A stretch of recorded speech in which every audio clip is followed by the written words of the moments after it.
안녕하세요. 오늘도 사연살롱을 찾아주셔서 감사합니다. 저는 재작년 봄 결혼을 준비하다 제 손으로 엎어버린 30대 초반 여성입니다. 현재는 새로운 사람을 만나 서로 알아가는 중이고요. 오랜만에 다시 연애를 하려고 하니 지난날이 떠올라 사연을 신청하게 되었어요. 그다지 유쾌하지 않은 기억이긴 하지만 그래도 나름 제 선택이 현명하다고 생각했기에 이번 기회에 훌훌 털어버리고 싶은 바람이 있거든요. 그리고 지금 만나는 사람과는 더 신중하게 가급적이면 오래오래 만나보고 싶은데요. 사실 요즘 같은 세상에 결혼이 필수는 아니잖아요. 그래도 사랑하는 마음에 불이 붙으면 또 하고 싶은 게 결혼이었던 것 같은데 가끔은 그때 그 결혼을 정말로 했었다면 지금쯤 나는 어떻게 살고 있을까 생각했던 적도 있었어요. 그리고 그때마다 새삼스럽게 파혼하길 너무 잘했다고 생각했는데 그럼 또 씁쓸한 기분이 뒤이어 들더군요. 한때는 너무 사랑했고 말도 안 되는 조건임에도 다 사랑의 힘으로 극복할 수 있다고 믿었던 순진했던 저는 이제는 그때의 마음으로 돌아갈 수 없을 것 같거든요. 그만큼 파혼의 여파는 저를 조금 위축되게 만들었는데요. 남자 보는 눈이라는 건 처음부터 좋을 수는 없는 것 같아요. 지금 생각하면 어떻게 그런 놈을 만나 사랑하고 또 결혼까지 하려고 했는지 제 자신이 한심스럽게 느껴지는데 그때는 둘도 없는 영혼의 짝꿍이라고 믿어 의심치 않았어요. 그때는 제 나이가 28살이었는데 그놈을 처음 만났을 때는 25살로 확실히 뭘 잘 모르는 나이긴 했네요. 그리고 저에게 별도 달도 따다 줄 것 같은 그놈에게 빠져 결혼 문턱까지 갔던 저였는데 그나마 정신을 차리고 깔끔하게 유턴을 한 것이 신의 한 수이자 조상님이 머리끄댕이 잡고 저를 빼내왔다고 생각합니다. 그리고 지금부터 그 이야기를 여러분들에게 들려드릴 참인데 부디 어린 시절 철없고 바보 같은 저의 이야기지만 넓은 이해심으로 끝까지 들어주시길 바라며 제 파혼의 이야기를 시작해 볼게요. 우선 그놈과 만났던 얘기를 짧게 해볼게요. 그놈은 친구의 짝사랑이었어요. 생긴 게 반반하고 입담이 좋아서 주변에 여자가 많았는데 그래서 제 친구가 고백도 하지 못하고 끙끙 앓았었는데 얼마나 잘난 남자이길래 멀쩡한 애가 저렇게 망가지나 싶어 제가 한번 보겠다고 해서 만나게 되었죠. 그리고 듣던 대로 눈에 띄는 외모였는데 저는 처음부터 선입견을 갖고 있었기에 호감을 느끼진 않았어요. 오히려 반대였죠. 그놈이 제가 좋다고 졸졸졸 따라다녔거든요. 저는 제 친구 입장이 더 난처해져서 그놈을 질색팔색하며 밀어냈는데 그놈이 아주 끈기 있게 1년을 저를 쫓아다녔어요. 아니 주변에 널린 게 자기 좋다는 여자인데 왜 저러나 이해를 하지 못했던 저는 1년이 지나고 마음이 흔들렸죠. 당시 제가 취업 때문에 골머리를 앓고 있었거든요. 그리고 친구와는 그놈이 제가 좋다고 하는 바람에 사이가 멀어졌는데요. 결과적으로는 친구 때문에 만난 그놈과 연애를 하게 되었어요. 저도 감정이라는 게 있으니 저 좋다는 잘생긴 남자가 싫지 않더라고요. 게다가 1년이나 저를 바라보던 모습에도 꽤 감동을 받았고 그렇게 시작한 연애였어요. 그리고 저도 그놈도 각각 비슷한 시기에 다른 회사에 입사를 했는데 그때부터는 일하랴 연애하랴 적응하랴 엄청 바빴어요.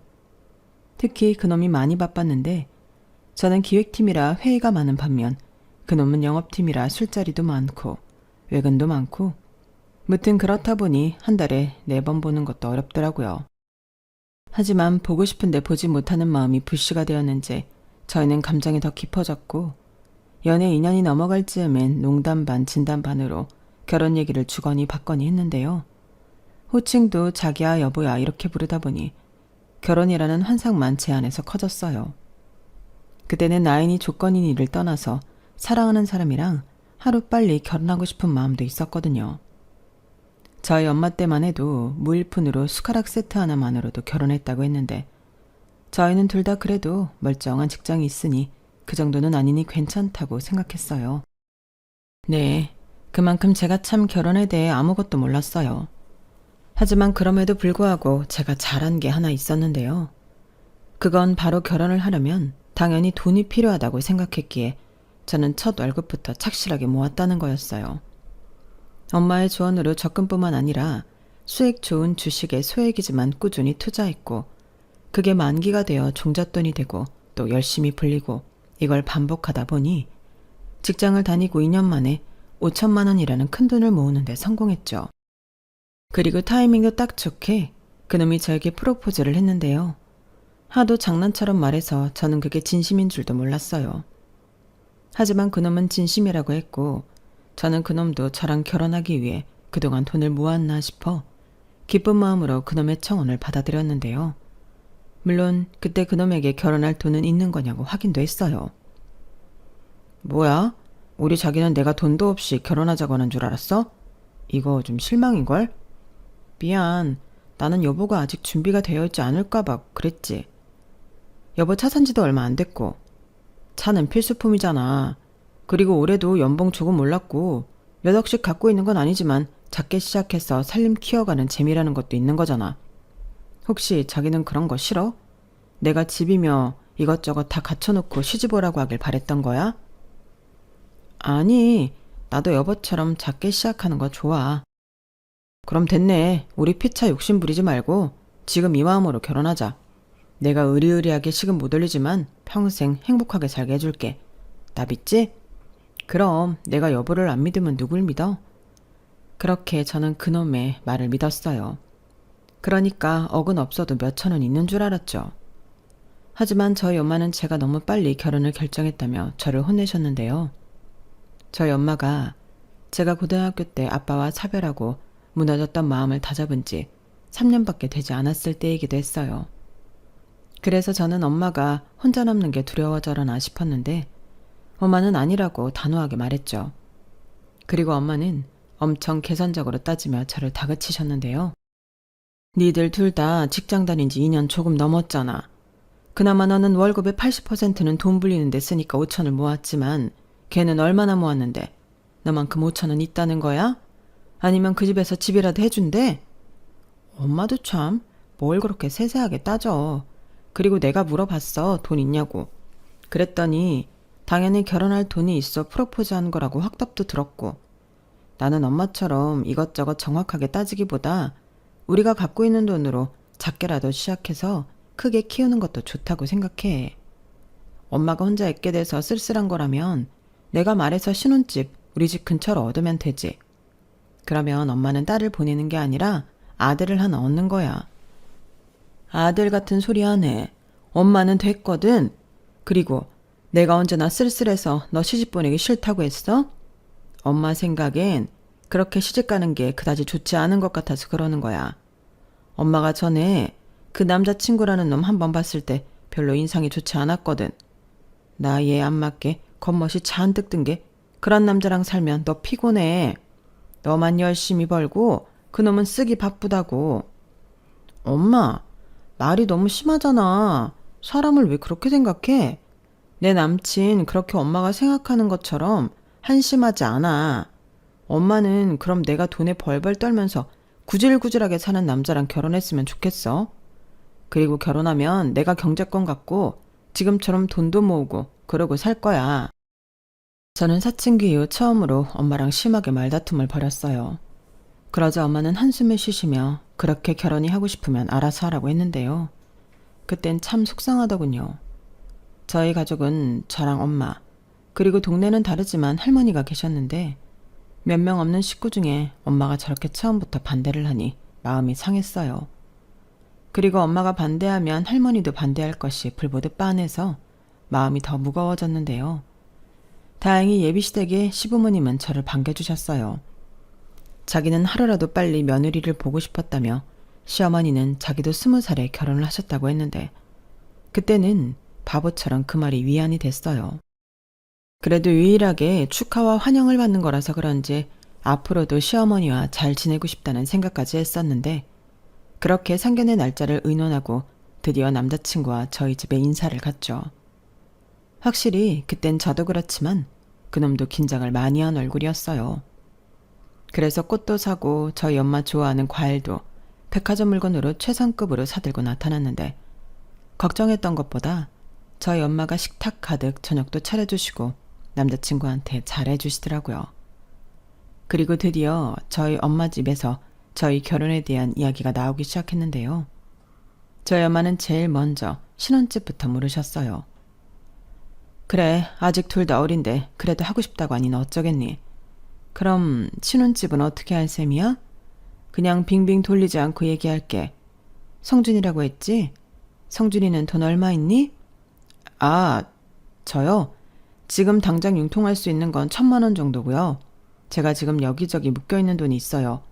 그것들 다 합치면 6, 7천만 원은 됩니다. 그래, 묶여있다는 게 땅이나 부동산 같은 건가? 설마 주식에 묶여있는 거 아니지? 나도 주식을 좀 하지만 그거 당장 깰 거 아니면 없는 돈이라고 생각하는 게 맞는 거라서. 아, 그렇다면 우선은 갖고 있는 1,000만 원이랑 유나가 갖고 있는 돈 합쳐서 돈에 맞춰서 결혼 준비를 해야 할 것 같아요.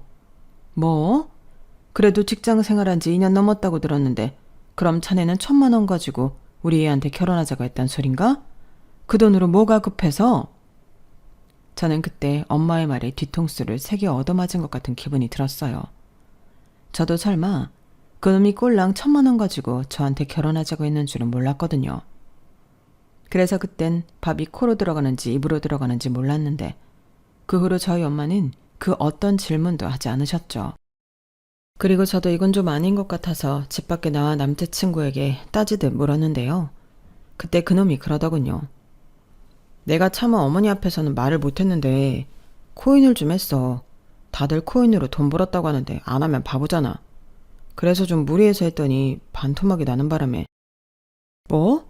그럼 여보는 1,000만 원 갖고 프로포즈 했으면서 나한테 돈 있는 척을 한 거야? 1,000만 원도 큰 돈이야. 그러는 자기는 얼마 모았는데 자기도 비슷한 수준 아니야? 저는 그때 잠깐 멈칫했어요. 흥분했었기 때문에 사실 곧이곧대로 말할 수도 있는 상황이었는데 그때는 왜 그랬는지 순간이긴 했지만 그러면 안 될 것 같은 기분이 들었죠. 그래서 똑같이 1,000만 원이라고 하면 그놈이 난리칠 게 뻔해 나름 짱구를 굴려 2,000만 원 있다고 했는데요. 제가 갖고 있는 돈을 숨기게 된 이유는 괜히 제가 5,000만 원이 있다고 하면 그놈이 잘 됐다고 그 돈으로 결혼하자고 할 것 같았기 때문이었어요. 그리고 제가 2,000만 원 있다고 하자 그놈은 어이없다는 듯 코웃음을 치며 저에게 너나 나나 도찐개찐 아니냐고 서운한 티를 팍팍 냈는데요. 저는 거기에 굴하지 않고 나는 그래도 1,000만 원이나 더 많지 않냐고 맞받아 쳤어요. 그러자 그놈은 할 말이 없었는지 입을 꾹 닫더라고요.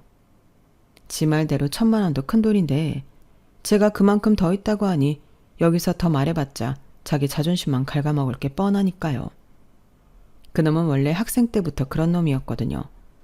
그리고 뭐든 좋은 옷에 좋은 것들만 걸치고 다녔는데 그래서 있는 집 아들이라는 소문도 돌고 그랬어요.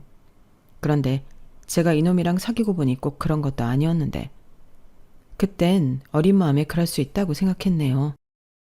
어디서 훔쳐 입는 것도 아니고 능력도 없이 대출받아서 비싼 걸 사는 게 아니니 상관없다고 생각했죠.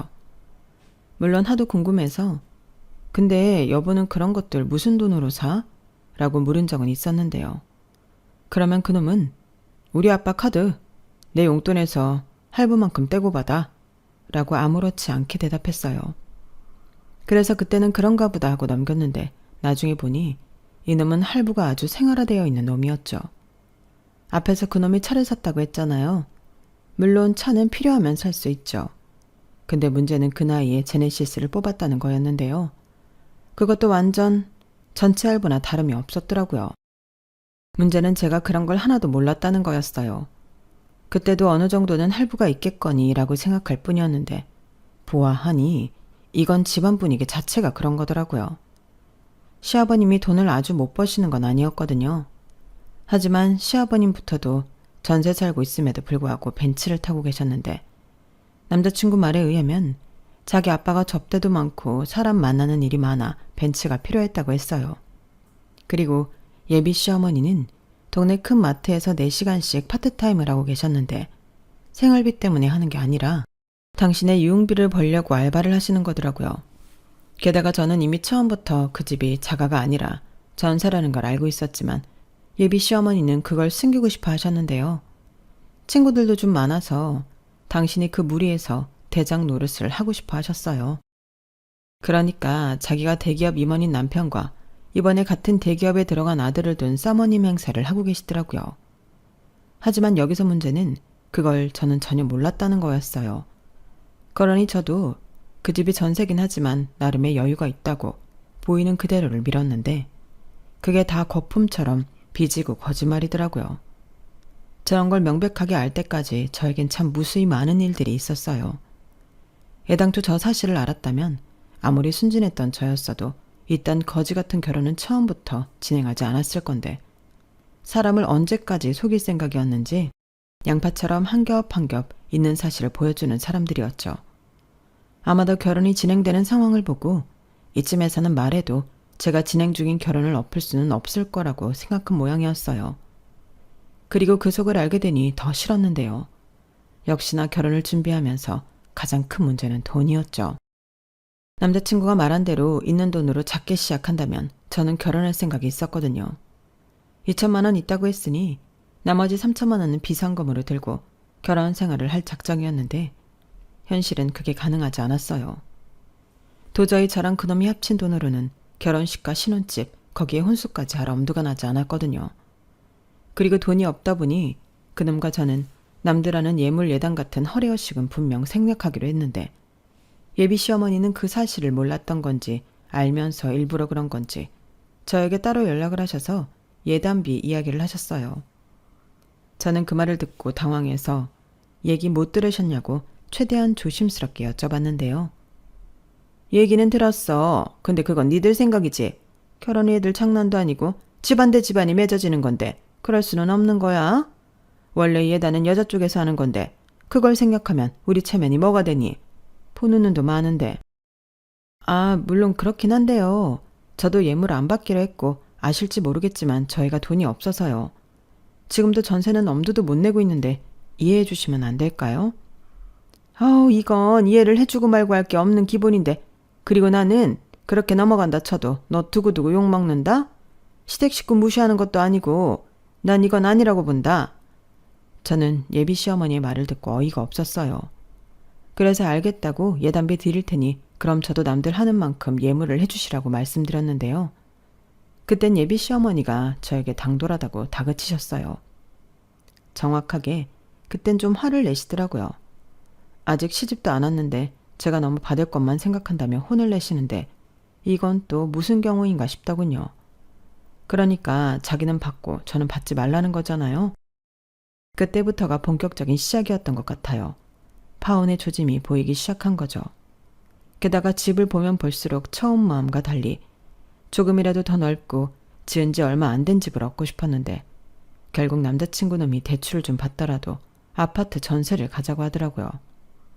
요즘은 다 전세 대출 받아서 이사하지 않냐고 하면서 저더러 대출을 받으라고 종용했는데요. 근데 내가 대출을 받아? 누가 받든 뭐가 중요해. 근데 내가 알아보니까 나는 차 할부도 있고 전에 코인하면서 신용 쓴 것도 있고 그래서 대출 받는 데 한계가 있더라고. 근데 자기는 아무것도 없잖아. 그럼 자기가 받는 게 유리한 거 아니야? 그렇긴 한데 나는 대출 받는 것 자체가 좀 그래서 우리 그냥 작게 시작하기로 했었잖아. 그랬지. 근데 봐봐. 작게 시작하려고 해도 집꼴이 너무 그렇잖아. 집이 집 같아야 돈에 맞추지. 우리가 뭐 대학생 자취하냐? 그리고 원래 전세자금 대출 같은 게 제일 저금리라서 부담도 없어. 오히려 안 받으면 손해라니까. 아, 우리 그거 있잖아. 신혼부부 대출? 그런 것도 해당되지 않나? 자기가 알아봐. 왜 자꾸 나한테만 알아보라고. 결혼 같이 하는 거 아니야? 이럴 거면 뭐하러 결혼하자고 했어. 에헤, 우리 자기 왜 그럴까? 나는 영업일에서 시간이 없잖아. 게다가 80% 이상은 외근 근무인데 은행 갈 시간이 언제 있냐? 대신 자기는 사무직이라서 잠깐 외출할 수도 있고. 자기 요즘 결혼 준비한다고 너무 예민한 거 아니야? 예민할 수밖에 없지. 돈은 없지. 자기 집에서는 예단비 달라고 하지. 나 솔직히 너무 힘들어. 여보도 중간에서 해결할 수 있는 건 해야지. 내가 중간에서 할 게 뭐 있냐?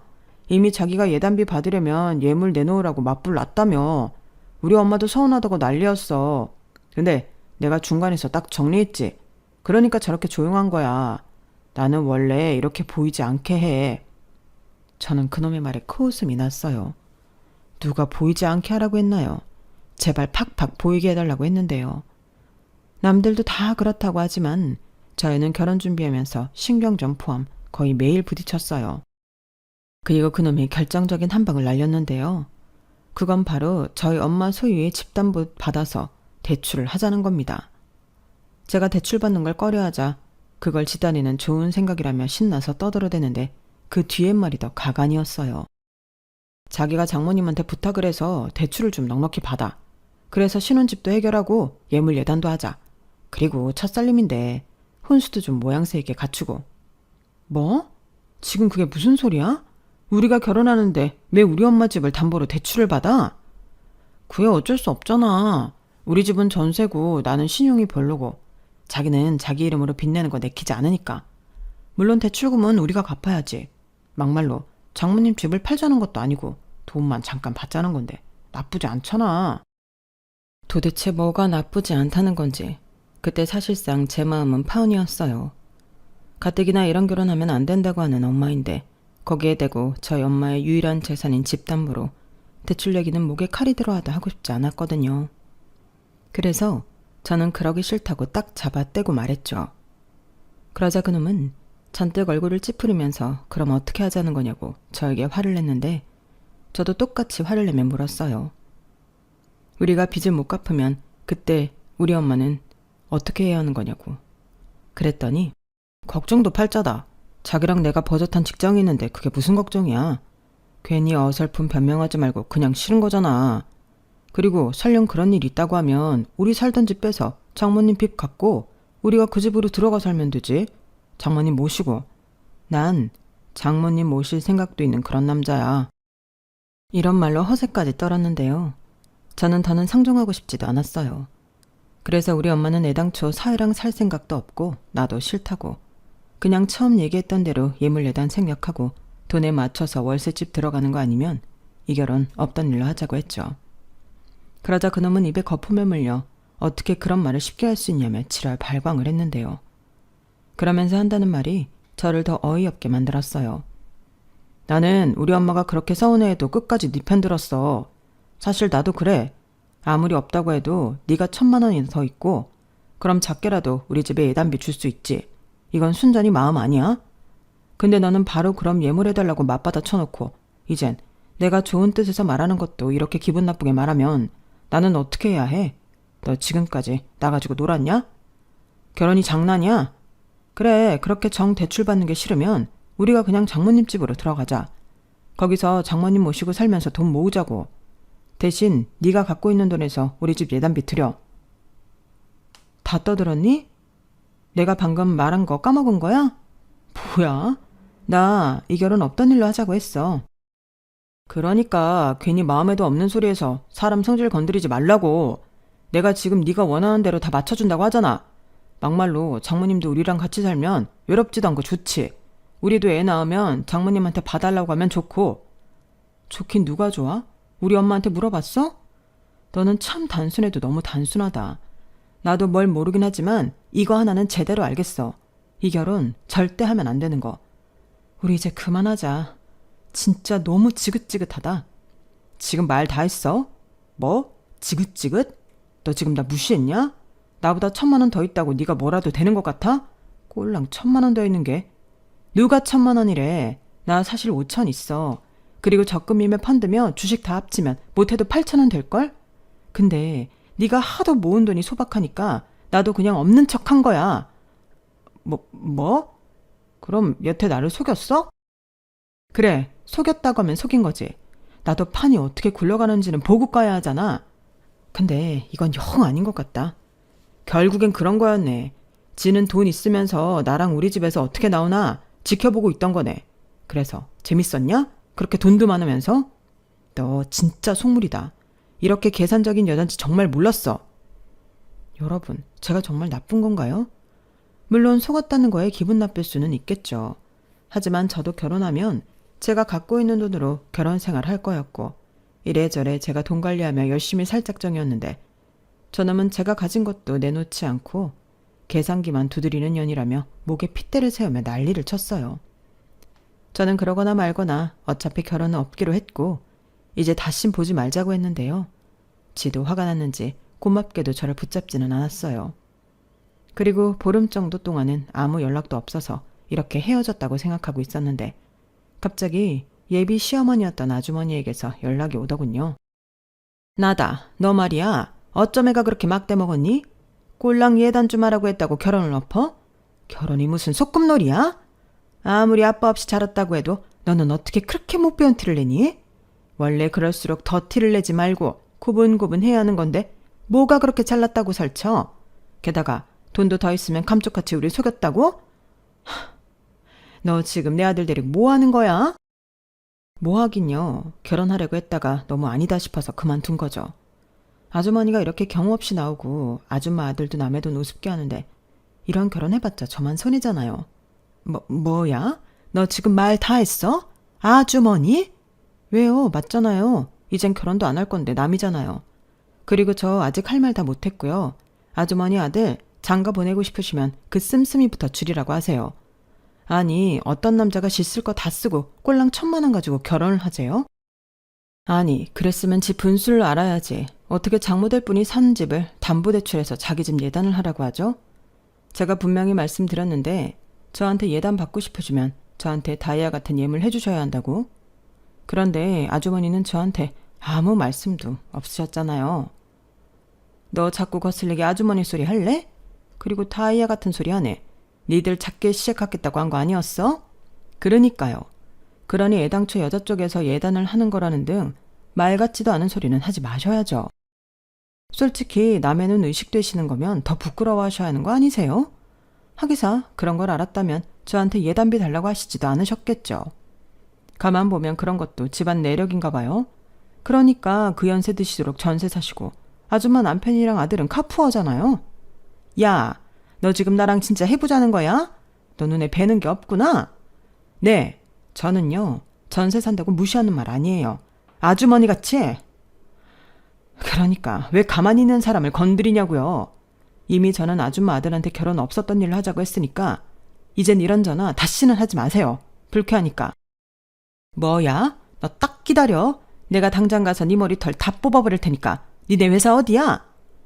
그놈의 엄마는 수화기 너머에서 약이 바짝 올랐는지 당장이라도 저를 찾아와 제 머리끄댕이라도 잡을 기세였어요.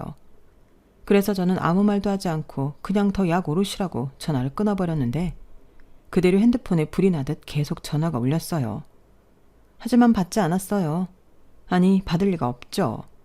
그렇게 수십 번을 전화를 걸던 그놈 엄마는 자기 풀에 지친 듯 전화하기를 그만두셨는데요.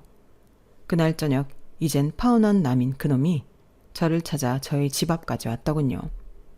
그리고는 지금 자기 엄마가 화병에 머리 싸매고 알아누웠다며 저더러 당장 자기 집에 가서 무릎 꿇고 빌라고 했는데요. 정말 웃기지도 않았어요. 이미 우리 둘 사이는 끝난 사이고 더는 저한테 함부로 할 권리가 없는데 아들이나 엄마나 왜 이렇게 선을 넘는 건지 짜증이 났어요. 진짜 어이없다. 내가 분명 헤어지자고 했지? 아니 근데 왜 이렇게 질척거려?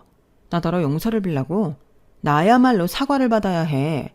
아무리 어른이라고 해도 나한테 전화해서 아빠 없이 자라서 티난다는 그런 막말을 할 권리는 없잖아. 왜? 자기는 해도 되고 내가 하면 안 되는 거야? 좋게 말할 때 내 눈앞에서 사라져. 아니면 경찰에 신고할 테니까. 어디 갑자기 나타나서 나한테 용서를 빌라 말아야? 너 정말 끝까지 이럴 거야? 너 원래 이렇게 막 나가는 여자였어? 됐고 끝내더라도 우리 엄마한테 빌고 끝내. 이리 와. 그놈은 막무가내로 저를 잡아 끌며 억지로 저를 자기 집에 데려가려고 했어요. 그러자 제 목소리에 베란다까지 나온 엄마가 흥분하셨는지 한 손에는 홍두깨를 들고 뛰어나오셨는데요. 야, 너 당장 그 손 놓지 못해? 어디서 감히 내 딸을 끌고 가? 하며 손에 든 홍두깨로 그놈을 인정사정 볼 것 없이 패기 시작했어요. 그리고 그놈은 난데없이 매타작에 놀라서는 말도 못하고 주랭랑을 쳤는데 얼마나 어리빠지게 도망을 가는지 중심까지 잃고 길바닥에 넘어지기를 반복하더군요. 그러자 저희 엄마는 꽁지 빠지게 도망가는 그놈에게 너 또다시 내 딸 앞에 나타나기만 해? 라고 소리를 지르셨는데요. 그걸로는 당신 분이 풀리지 않는지 저희 엄마가 그놈이 다니는 회사가 어디냐고 물으셨어요. 처음엔 뭐하러 그러냐고 됐다고 말렸는데 마음 한구석에는 그놈한테도 똑같이 복수를 하고 싶더군요. 그래서 너도 한번 당해보라는 심정으로 그놈 회사를 저희 엄마에게 알려줬는데요. 그 후 저희 엄마는 거의 매일 그놈 회사 앞에 홍두깨를 들고 찾아가셨어요. 그리고 그놈은 계속 저희 엄마가 회사 앞을 지키고 있자 괴로워했는데 그때 저한테 문자로 자기가 잘못했다고 저더러 저희 엄마 좀 말려달라고 하더군요. 그러면서 자기는 정말 저를 사랑했기에 헤어지고 싶지 않았다고 하면서 자기를 다시 받아주면 안 되냐고 장문의 글을 보냈는데 저는 아주 짧게 답장을 했어요. 안 돼 라고요. 그리고 저희 엄마는 그놈 회사 앞에 찾아가 이번엔 각서를 한 장 받아오셨는데 내용이 아주 대박이었습니다. 다시는 저한테 연락도 찾아오지도 않는다는 각서였는데 행여 술 먹고 실수로 전화를 하더라도 그놈이 갖고 있다는 전 재산 1,000만 원을 저한테 준다고 되어 있었는데 저희 엄마는 친절하게도 그놈에게 혹시 실수로라도 전화하지 않게 제 번호를 지우라고 조언까지 해주고 왔다고 하더라고요. 그리고 돈이 무서운 건지 아니면 저희 엄마의 홍두깨가 무서운 건지 그날 이후 그놈도 그놈 엄마도 저한테서 떨어져 나갔는데 정말 이제 알터니가 빠진 듯 시원했어요. 불과 몇 달 전까지는 결혼하고 싶어 안달이었던 남자였는데 결혼 준비하면서 너무 못 볼 걸 많이 봐서 원수가 되었죠. 이렇게 저처럼 이혼도 아니고 파혼을 요란하게 한 사람이 또 있을까요? 그래도 저는 이번 일로 깨달은 게 많아요. 우선 부모가 반대하는 결혼은 생각해 봐야 한다는 점이었고 남자 볼 때 겉보기보다 속을 볼 수 있어야 한다는 거였죠. 비록 시간 쓰고 돈 쓰고 손해도 많이 봤지만 인생 공부 제대로 했다고 생각하려고요. 아무리 손해를 봤다고 해도 그놈이랑 결혼해 그 집구석 며느리로 사는 것보다 100배 아니 1000배 낫잖아요. 그리고 이번 일로 하나뿐인 엄마를 많이 속상하게 해드려 죄송한 마음이 가장 큰데요. 앞으로는 엄마 말 잘 듣고 엄마에게 잘하는 착한 딸로 살아갈 생각입니다. 저는 그저 사랑하는 마음 하나면 다 되는 줄 알았는데 현실은 그게 아니었어요. 이것저것 조건 따지는 건 별로 아름답지 않다고 생각했는데 그것도 너무 안 하면 이렇게 졸지에 호구 잡히는 꼴이 되더라고요. 그래서 앞으로는 어느 정도는 조건 맞추고 사람을 만나자 싶었는데 지금 호감을 갖게 된 사람은 그런 면에서는 저랑 참 비슷해요. 수입도 그렇고 성격도 그렇고 무엇보다 허풍 같은 게 없어서 완전 호감인데 만나면 만날수록 사람이 성실하고 경우가 밝아서 배우는 것도 많거든요. 그리고 누구처럼 자기한테만 돈을 쓰는 그런 사람이 아닌 반대로 자기한테는 잘 쓰지 않지만 남한테는 잘 베푸는 그런 사람인데요. 아직은 좋은 면만 보이는 시기라 그런 건지 제 입장에서는 똥차를 보내고 드디어 고급차를 탄 기분이에요. 하지만 한 번의 아픈 경험이 있으니 이번에는 더 신중할 생각인데 부디 사람한테 받은 상처는 2번 다시 일어나지 않았으면 하는 바람입니다. 솔직히 파혼 경험이 있다 보니 결혼에 대해 많이 회의적이긴 한데 그래서 이번에 사람을 만나기까지 고민이 많았어요. 그리고 그런 제 사연을 알기에 그 사람이 많이 배려해주는 것 또한 알고 있고 그래서 고마운 마음에 더 마음이 움직이더라고요. 하지만 또 한편으로는 저러다가 저 사람한테도 실망하는 날이 오면 그땐 어쩌지? 하는 겁도 나는데 부디 이번에는 제가 상처받지 않고 예쁜 연애를 할 수 있었으면 좋겠습니다. 그리고 아울러 저희 엄마와 할머니가 차린 칼국수집은 오픈한 지 반년 만에 손님이 정말 많아졌는데요. 점심때는 문정성시를 이룬다며 저희 엄마가 행복한 비명을 지르고 있어요. 그 문자에 홍두깨로 반죽을 밀고 칼로 잘라 만드는 칼국수는 제가 어릴 때부터 먹었지만 진짜 맛있거든요. 왜 안에 들어간 건 뻔한 재료인데 유독 맛있는 음식이 있잖아요. 저희 엄마랑 할머니가 만드는 칼국수가 그래요. 그리고 그 덕에 저희 엄마와 할머니는 경매이긴 하지만 꼬마 빌딩도 매입해 공동 건물주가 되셨는데요. 저희 엄마가 그러시더라고요. 나쁜 놈 때려잡은 홍두깨가 사실은 도깨비 방망이였다고요. 그래서 앞으로 그 홍두깨를 당신은 절대 손에서 놓을 생각이 없다고 하셨는데 심지어 가게 이름도 홍두깨 칼국수예요.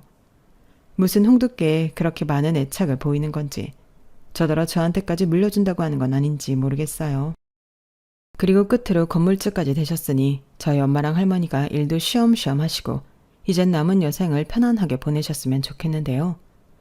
저희 엄마는 아직 한창이라며 그럴 생각이 전혀 없지만 저는 앞으로 결혼을 하든 하지 않든 저희 엄마에게 효도하려고요. 아, 그리고요. 얼마 전 정말 웃긴 이야기를 하나 들었는데 글쎄 그놈이 어디서 소문을 들었는지 저한테 따로 연락은 안 오고 그렇게 저를 놓친 걸 배 아파한다는 말을 건너 듣게 되었는데요.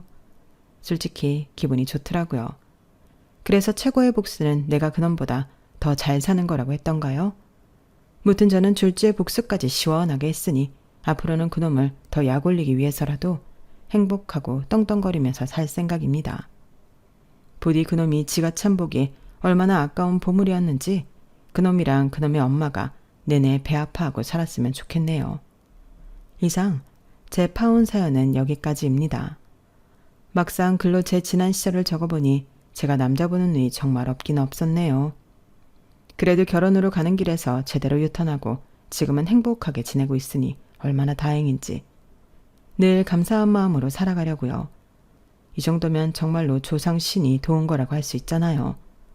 아니면 하늘에 계신 저희 아빠가 그 집구석은 안 된다고 저를 뜯어 말린 건지도 모르겠는데 이젠 정말 하늘에 계신 아빠도 제 옆을 지켜주는 엄마도 안심할 수 있는 그런 좋은 사람만 만났으면 좋겠습니다.